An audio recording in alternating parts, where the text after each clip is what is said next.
itu haram tapi masih diterjang. Yaqulu huwa wa iblis sawa. Maka yang seperti itu sama dengan iblis. Ya Allah. Iblis kurang apa? Alim, ilmunya, masya Allah, semuanya ditahui. Bahkan ahli ibadah. Tidaklah satu bagian surga kecuali iblis sudah beribadah di sana. Tapi gara-gara perkara yang sepele, perintah Allah perintahkan usjudu li Adam fasajadu illa iblis. Allah perintahkan sujud kau semua kepada Nabi Adam. Semua sujud kecuali siapa? Iblis. Kenapa? Aba, enggak mau ya Allah. Enggak mau. Siapa Adam? Siapa saya? Dia ada orang baru, saya kan udah orang lama. Sombong lagi ya. Wastakbara. Ini Adam dari tanah, saya dari api. Ketika cuma perintah sujud saja dia enggak mau lakukan, dilempar oleh Allah dalam neraka. Maka orang yang alim tapi dia enggak ngamalin ilmunya, hati-hati dimuliakan oleh Allah. Apakah ini khusus ustaz saja, kiai saja? Enggak, hadirin. Kalau kita saja tahu bahwa sholat 5 waktu itu wajib, terus enggak sholat, sama, berarti enggak ngamalin ilmu, bodoh kalau iblis hadirin. Sama. Kita tahu ini wajib tapi enggak dilakoni, bodoh. Sama hadirin. Maka hati-hati dengan ilmu ini. Kita ngomongin yang wajib dan haram saja dulu. Kalau itu sudah bisa lewat, kita baru kalau yang lain. Jangan sampai ada perintahnya Allah wajib kita enggak lakuin. Jangan sampai ada larangan Allah kita terjang. Udah kita akan selamat.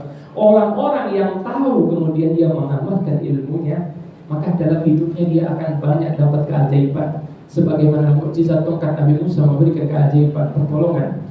Maka orang yang ngamalin ilmunya ditolong oleh Allah, rezekinya mudah, diberikan kemudahan, diberikan kebahagiaan. Maka segala sesuatu itu perlu ilmu. Kalau bahasanya Kiai Syakur, urip ini perlu diilmoni, ilmu ini perlu diuripi. Ilmu saja tak diuripi tak bisa. Urip tanpa ilmu enggak bisa.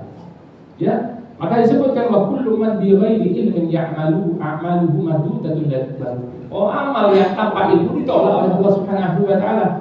Wa 'alimun bi ilmihi lam ya'mal mu'adzabun min qabli ubadil watan. Orang yang tahu ilmunya tapi enggak ngamalin ilmunya, maka dia akan disiksa sebelum Allah menyiksa penyembah berhala. Maka hati-hati, jangan sampai ilmu tidak kita amalkan. Ini yang pertama. Yang kedua, maktub tertulis di sana nasihat kedua, wal wali idza lam ya'dil bainan nas yakun huwa wa fir'aun sawa. Kalau ada seorang pemimpin dia enggak adil, orang pemimpin tapi dia enggak adil atas orang yang dipimpinnya tadi, yakun huwa wa fir'aun sawa. Yang seperti itu sama dengan Fir'aun yang dimuliakan Allah. Maka hati-hati ya. Pemimpin mulai mana? Mulai kita sendiri. Yang belum nikah kita pimpin diri kita sendiri. Yang sudah nikah pimpin keluarganya, pimpin anaknya. Kita semua pemimpin. Jangan sampai gak adil. Kunci bahagia dunia akhirat itu adil. Kalau ada kebahagiaan itu gara-gara apa? Gara-gara adil aja. Kalau ada susah, hidup gak enak, karena gak adil. Maka Nabi Allah Musa alaihissalam kan tahu sifatnya Allah itu maha adil. Maka Nabi Musa bertanya, ya Allah, saya ini pengen tahu ya Allah keadilanmu secara langsung. Apa kata Allah? Hei Musa, engkau tidak akan kuat kalau melihat keadilanku, hei Musa. Ya Allah, saya pengen ya Allah. Gak kuat itu, saya pengen dicoba ya Allah. Maka Allah perintahkan, berhentilah engkau di salah satu tepi daripada gunung itu, lihatlah danau yang ada di depanmu. Kau duduk di sana, kamu akan melihat kejadian-kejadian, kamu akan melihat keadilanku. Tapi jangan lakukan apa-apa, engkau cuma lihat saja. Ketika terjadi sesuatu, jangan lakukan apa-apa, lihat saja. Maka kamu akan melihat keadilanku ya Allah Subhanahu wa taala. Nabi Musa siap-siap di sana dari jauh. Dilihat ini sepi, tidak ada apa-apa. Ternyata datanglah seorang yang mengendarai kuda. Sampai air tadi dia turun dari kudanya, dia ambil minum di sana. Dia minum air. Ketika mau balik, duitnya 1 gobyok jatuh tanpa sadar. Nabi Musa lihat itu duit jatuh. Nabi Musa pengen ingetin, hei fulan, uangmu jatuh. Tapi kata Allah apa? Jangan lakuin apa-apa, diam saja, lihat saja. Nabi Musa melihat ini orang naik kudanya, keluar berjalan dari sana sampai jauh. Subhanallah, Nabi Musa pun menunggu lagi. Kedua datang anak-anak kecil, masuk ke danau tadi, dia minum air juga, bermain-main. Kelihatan duit ini tadi sak gobiok diambil duit ini. Nabi Musa nggak kuat karena ini syariatnya. Ini uang bukan milik kamu, mau beritahu. Ini uang bukan milik kamu, milik orang yang tadi. Tapi apa kata Allah? Kamu lihat saja, jangan lakuin apa-apa. Nggak kuat Nabi Musa. Nabi Musa ini sama syariat lebih kuat. Kalau ada syariat yang terangkat nggak kuat Nabi Musa untuk segera beritahu. Tapi karena perintahnya Allah ditahan Nabi Musa. Anak kecil ngambil uang tadi, balik keluar. Nggak lama lagi datanglah satu orang yang buta, sudah tua buta, pakai tongkat. Dia datang ke air tadi, minum dari air tadi. Enak-enak minum, nggak lama datanglah pengendara kuda yang pertama tadi datang ke danau, cari duitnya yang ternyata hilang. Mana uang saya? Di sini nggak ada orang kecuali orang buta itu tadi. Katanya yang buta, saya nggak tahu. Saya ini buta, nggak ngerti duit. Saya nggak tahu apa-apa. Enggak, kamu pasti tahu. Nggak ada orang lagi, pasti yang ngambil kamu. Mana? Akhirnya orang ini dipukuli sampai mati. Tua renta ini mati. Melihat ini pembunuhan terjadi, Nabi Musa menyerah. Ya Allah, saya nggak kuat ya Allah. Saya nggak kuat ya Allah. Saya nggak kuat. Nyerah Nabi Musa alaihissalam. Melihat bagaimana keadilan Allah. Tapi Nabi Musa bertanya, mana ya Allah keadilannya ya Allah? Maka Allah wahyukan kepada Nabi Allah Musa alaihissalam. Ya Musa, tahukah engkau orang yang pertama tadi? Kenapa duitnya jatuh satu gebyok tadi? Gak tahu ya Allah. Itu dulu dia punya pegawai. Sekian lama pegawainya gak dibayar. Duitnya diambil sama pemilik, sama bosnya. Karena dia sudah boleh sama bawahannya, maka Allah adil. Allah ambil kekayaannya, sejumlah uang milik pegawai yang dia gak bayarin tadi. Ini keadilan Allah. Maka kaget Nabi Musa alaihissalam. Terus anak kecil tadi, ya Allah, kenapa kok tidak dapat duit? Kan ini milik orang. Dan Musa, tahukah engkau siapa orang pegawai yang gak dikasih duitnya tadi, gak dibayarkan uangnya siapa? Gak tahu ya Allah. Itu adalah bapaknya anak kecil tadi. Allah pengen kembalikan haknya kepada orang tadi. Subhanallah. Bagaimana keadilan akan berjalan hadirin yang dimuliakan oleh Allah? Mau gak mau keadilan akan dari Allah Subhanahu wa ta'ala. Ketika itu tanya lagi, terus yang tua tadi, ya Allah, gak salah apa-apa tadi dibunuh ya Allah. Ya Musa, tahukah engkau bapaknya anak kecil dari di mana? Gak tahu. Mati. Matinya kenapa? Terbunuh. Siapa yang bunuh? Yang bunuh tua renta yang buta tadi. Maka Allah balas di dunia ini, dijadikan dia dibunuh juga dengan keadilan Allah Subhanahu wa ta'ala. Maka Nabi Musa memuji Allah dan bagaimana keadilan Allah Subhanahu wa ta'ala. Dari kisah tadi hadirin, hati-hati hidup ini jangan sampai gak adil. Hidup ini kalau kita gak enak karena kita bilang gak adil. Udah. Kalau kita adil jadi enaknya hadirin oleh Allah. Jadi kenapa orang duitnya hilang? Gara-gara suka rampas duitnya orang. Kenapa kok dibunuh? Gara-gara suka bunuh. Kenapa begini? Karena Allah Subhanahu wa ta'ala adil. Kalau gak dibalas di sini, Allah akan balas di akhirat. Hati-hati. Kalau kita pernah gak adil orang, bom umur masih ada, segera minta maaf. Kalau enggak akan hancur. Begitu juga dunia ini akan aman kalau keadilan diterapkan di dunia ini. Maka Pancasila yang terima keadilan sosial bagi seluruh rakyat Indonesia. Kalau itu ditanamkan, aman semuanya. Kalau ada segala macam, ada begini, ada begitu, kenapa? Karena tidak adanya keadilan. Adil identik dengan bijaksana. Orang yang adil dia akan bijaksana. Orang yang bijaksana sudah pasti dia adil. Apa itu adil? Mampu menempatkan segala sesuatu pada tempatnya. Kalau Bapak Pak Jono punya anak Tono sama Tony, yang Tono kelas kuliah, yang Tony kelas 1 SD. Tono dikasih 5 juta yang kuliah, yang SD dikasih 5.000 rupiah. Apakah Pak Jono adil? Adil nanti. Justru kalau dikasih 5 jutaan gak adil, dolim sama anaknya masih kecil. Maka adil itu dia tahu bagaimana meletakkan segala sesuatu sesuai dengan perintah Allah Subhanahu wa ta'ala. Maka mudah-mudahan Allah jadikan kita orang-orang yang adil dan dijadikan pemimpin-pemimpin kita pemimpin yang memiliki keadilan. Amin Allahumma. Pemimpin yang menegakkan keadilan. Amin Allahumma amin. Yang ketiga, ya, Fir'aun itu gak adil. Jadi makanya ketika ngomong gak adil, orang yang gak adil, pemimpin gak adil, sama dengan Fir'aun tidak pernah adil dalam hidupnya. Yang ketiga, tertulis nasihat di tongkat Nabi Allah Musa alaihissalam, wattajiru idza lam yunfiq amwalahu fima faradallahu alaihi wa lam yajma'uha min hilli yakunu huwa wa qaluhu sawa. Kalau ada pedagang, ada orang yang kaya, dikasih kelebihan oleh Allah rezeki, tapi dia nggak gunakan kekayaannya untuk yang Allah perintahkan, pelit, ya, dia nggak mau sedekah, berikut bakhil, nggak mau keluar uangnya sama sekali.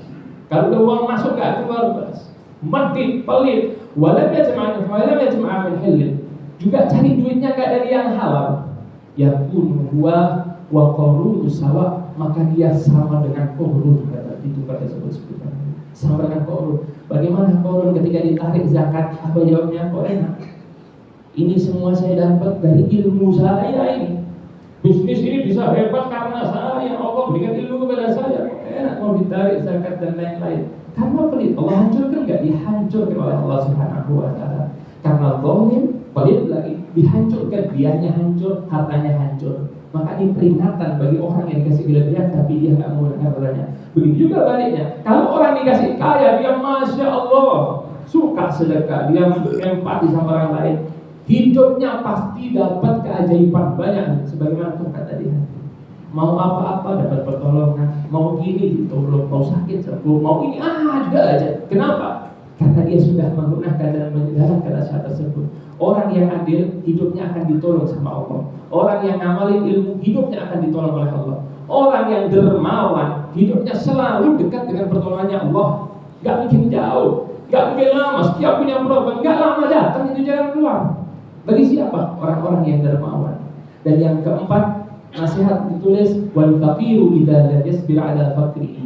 Kadang orang dicoba gak punya duitnya seperti, kadang-kadang kita ada ujian gak ada duit lagi habis atau kesempitan rezeki, tapi dia nggak mau sabar, ngerzulodok, ya, dikasih ujian sama Allah titik ngerzuloy, mau sabarnya terus.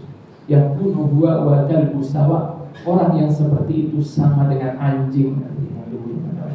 Maka hati-hati, siapa yang hidupnya itu sabar, yang nggak suka ngerzuloy, selalu syukur kepada Allah, pertolongan itu akan datang dekat dengan dirinya, hadirin yang dimuliakan oleh Allah. Mudah-mudahan Allah Subhanahu wa Ta'ala jadikan kita orang-orang yang setiap mendapatkan ilmu kita mampu untuk mengamalkan ilmu tersebut. Dijadikan kita orang-orang yang adil, adil kepada diri sendiri, adil kepada keluarga, kepada istri, orang tua, anak-anak dan orang lain, adil kepada manusia yang lain, adil kepada Allah Subhanahu wa Ta'ala. Dijadikan kita orang yang selalu bijaksana dan adil dalam kehidupan kita. Mudah-mudahan Allah jadikan kita orang-orang yang dermawan. Dijadikan kita orang-orang yang ketika ngumpulin duit, ngumpulin harta, ngumpulin rezeki, dicek dulu, ambil dari yang halal, gak gampang-gampang terima dari yang haram, gak gajak ditolak yang haram, diambil yang halal, dijaga oleh Allah dari segala perbuatan yang haram. Dan mudah-mudahan Allah jadikan kita orang-orang yang gak gampang ngersuloh, orang-orang yang selalu memandang yang disisakan oleh Allah, gak lihat yang diambil oleh Allah, melihat yang banyak, gak melihat yang sedikit, melihat nikmat yang besar, tidak melihat yang dicabut atau diambil oleh Allah Subhanahu wa Ta'ala, sehingga hidup kita selalu mendapatkan pertolongannya Allah Subhanahu wa Ta'ala. Amin Allahumma amin. A'udzubillahi minasyaitonir rajim. Faman ya'mal mithqala dzarratin khairan yarah wa man ya'mal mithqala dzarratin sharran yarah. Barakallahu li wa lakum fil Qur'anil 'azim wa nafa'ani wa iyyakum bima fihi min al-ayati wa dhikril hakim. Wa taqabbal minni wa minkum tilawatahu innahu huwas samiul 'alim. Fastaghfirullah innallaha huwal ghafurur rahim. Allahumma salli wa sallim wa barik ala sayyidina Muhammadin wa ala ali sayyidina Muhammad.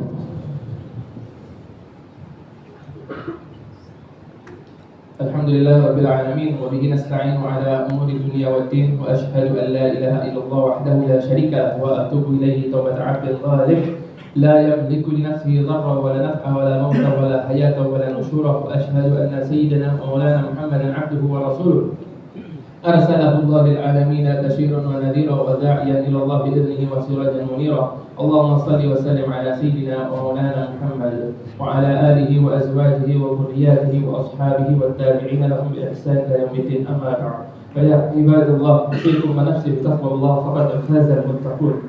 Faqad qala Allah subhanahu wa ta'ala fi kitabihi al-karim, a'udzu billahi minasy syaithanir rajim, ya ayyuhalladzina amanu taqullaha haqqa tuqatih wa la tamutunna illa wa antum muslimun wa'lamu anna Allah qad amarna وأمركم بأمر بدأ به بنفسه وثنى بملائكة قدسه فقال تعالى ولم يزل قائلا إن الله وملائكته يصلون على النبي يا أيها الذين آمنوا صلوا عليه وسلموا تسليما اللهم صل وسلم وعظم على سيدنا مولانا محمد وعلى آله وأزواجه وذرياته وأصحابه والتابعين بإحسان إلى يوم الدين وارض اللهم عن أصحاب المهتدين سيدنا أبو بكر الصديق وسيدنا عمر بن الخطاب وسيدنا عثمان بن عفان وسيدنا علي بن أبي طالب وعن بقية أصحاب رسول الله والتابعين التابعين لهم بإحسان إلى يوم الدين اللهم اغفر للمسلمين والمسلمات والمؤمنين والمؤمنات الأحياء منهم والأموات إنك سميع قريب مجيب الدعوات وقاضي الحاجات وغافر الذنوب والخطيئات اللهم اصلح لنا ديننا الذي هو عصمة أرضنا اللهم اصلح لنا دنيانا الذي فيها معاشنا اللهم اصلح لنا آخرتنا الذي فيها معادنا واجعل الحياة زيادة لنا في كل خير واجعل الموت راحة لنا من كل شر اللهم اجعل خير أمورنا آخرة وخير أعمالنا خاتمة وخير أيامنا يوم نلقاك وأنت راض عنا برحمتك يا أرحم الراحمين اللهم انصر الإسلام والمسلمين اللهم أعز الإسلام والمسلمين اللهم انصر إخواننا في فلسطين اللهم انصرهم على أعدائك وأعدائهم اللهم دمر أعدائهم اللهم مزقهم كل ممزق اللهم ارزق للفلسطينيين النصر يا رب الفتح والنصر على أعدائهم اللهم ارحم أمة سيدنا محمد اللهم انصر أمة سيدنا محمد اللهم ألف بين أمة سيدنا محمد ربنا هب لنا من أزواجنا وذرياتنا قرة أعين واجعلنا للمتقين إماما ربنا آتنا في الدنيا حسنة وفي الآخرة حسنة وقنا عذاب النار عباد الله إن الله يأمر بالعدل والإحسان وإيتاء ذي القربى وينهى عن الفحشاء والمنكر والبغي يعظكم لعلكم تذكرون ولذكر الله أكبر والله يعلم ما تصنعون. الصلاة